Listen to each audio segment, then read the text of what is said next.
On Friday in the late afternoon, Ohio State head football coach Urban Meyer put out a nearly 500-word statement.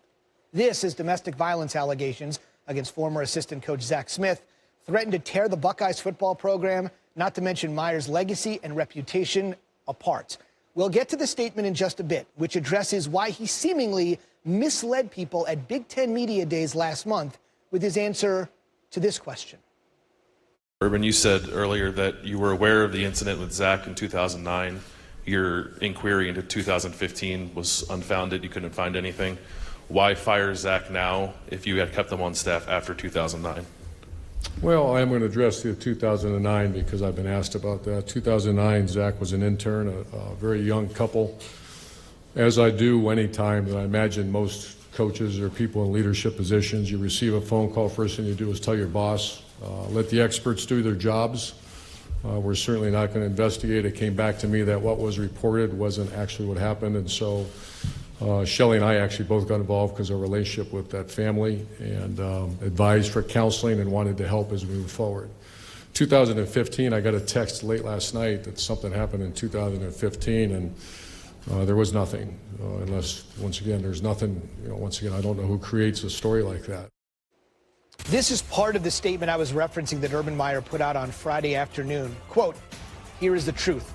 While at the University of Florida and now at The Ohio State University, I've always followed proper reporting protocols and procedures. When I've learned of an incident involving a student athlete, coach, or member of our staff by elevating the issues to the proper channels. And I did so regarding the Zach Smith incident in 2015.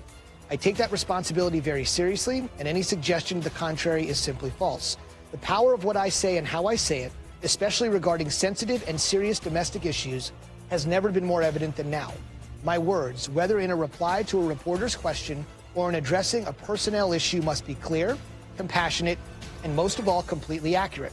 Unfortunately, at Big Ten Media Days on July 24th, I failed on many of these fronts. My intention was not to say anything inaccurate or misleading.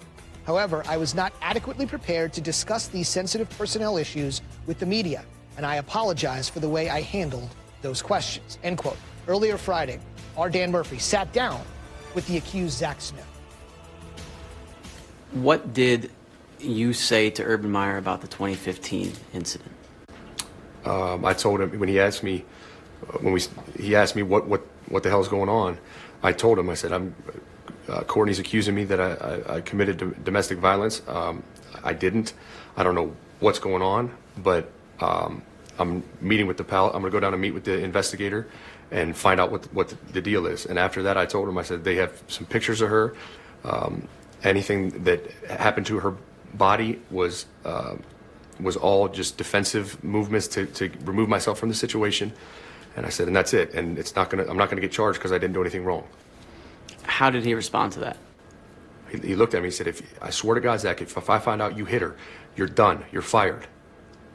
And I said, okay, I understand, Coach. I didn't. I'm fine. And you told him there's some pictures where she was bruised? I didn't say that. I said, if anything that happened to her, I told the police, anything that happened to her body was a defensive action to remove myself from the situation. I didn't tell him there was pictures or anything like that. I just told him that anything that ever happened to her was never offensive, never aggressive. And after you talked to the police, what conversation did you have with Urban? I just confirmed what went on in the meeting with the detective and how we went through everything they have, and I told him my side of the story, and it seemed to go really well, and that I was going to have my attorney, Dennis, follow up, and he followed up several times, and the Powell police, the detectives just said, yeah, I don't think there's anything here, so I don't think we're going to move forward. What did Urban say about that? I didn't really talk to him about it after that. I mean, I told him that the police weren't moving forward with it, and because there's nothing there, I didn't do anything. And he was like, okay, well, just know if I find out otherwise, you're done. You're fired. Urban Meyer has a reputation for knowing every detail about everything that's going on in his program. You told him you said you told him what he needed to know. Did he not need to know those minute details? Not in my opinion. And that's just kind of how I live my life. I'm not out here in the public trying to put my personal life out there to people at work or anything. I mean, I believed that personal matters and marital matters need to remain personal and between a husband and wife.